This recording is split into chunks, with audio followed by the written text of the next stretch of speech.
श्रावण मास सुरू झाला असून निसर्गरम्य अशा कोकणामध्ये अनेक ठिकाणी निसर्गाचे आविष्कार पाहायला मिळतात। हिरव्या हिरव्या रानमाळावर रानफुलांच्या माध्यमातून निसर्गाची अद्भुत किमया दिसून येते। सिंधुदुर्ग जिल्ह्यातील कासार्डे तेळेरे येथील रानमाळावर आता भरगच्च अशी पिवळ्या रंगाची रानफुलं फुलली आहेत।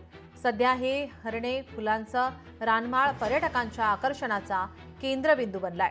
दरवर्षी कासार्डे तळेरे रानमाळावर हरणे कारवी ही रानफुलं बहरतात आणि ही एक निसर्गप्रेमींसाठी पर्वणीच ठरते। श्रावण महिन्यामध्ये कोकणचं सौंदर्य फुलून निघतं आणि त्यात आता भर पडली आहे ती कासार्डे येथील माळरानावर। मी आहे कासार्डे येथील माळरानावर, पाहू शकता ही जी पिवळी फुले आहेत त्याला कोकणातील भाषेमध्ये हरण असे म्हणतात। ही हरणाप्रमाणे पिवळ्या रंगाची असतात, ठिपके असतात त्याच्यावर, आणि हेचं जे सौंदर्य पाहिलं असेल तर आपण या कासार्डे पठारावर पाहू शकतो।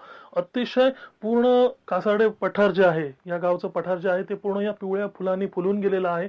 प्रामुख्याने जसं पाहिलं असेल तर ही जी पिवळी फुलं आहेत ती श्रावण आणि भाद्रपद या जो महिने असतात त्या काळातच फुलून निघतात आणि याचा वापर प्रामुख्याने गणेशोत्सवामध्ये कोकणातील लोक जी माटवी बांधली जाते, फुलांची जी आरास केली जाते, त्या फुलांच्या आरासाच्या वेळी या हरणांच्या फुलांचा वापर केला जातो आणि त्यामुळे आणखी तिथलं सौंदर्य सुद्धा खुलून निघालेलं असतं। अशा प्रकारे कोकणात आता श्रावणामध्ये अशा प्रकारची ही अनेक फुलं या महारानावर असतात आणि ही कासार्डे गावची जी फुलं आहेत, या महारानावर जी फुलं आहेत ती विशेष ठरतात। त्यामुळे एकंदरीत पाहिलं असेल तर कोकणचं आणि या सिंधुदुर्गचं सौंदर्य सुद्धा खुलून निघतंय। कॅमेरा पर्सन योगेशसह रोहन नाईक, लोकशाही मराठी, सिंधुदुर्ग। लोकशाही मराठी ऐका, पहा, जागरूक रहा।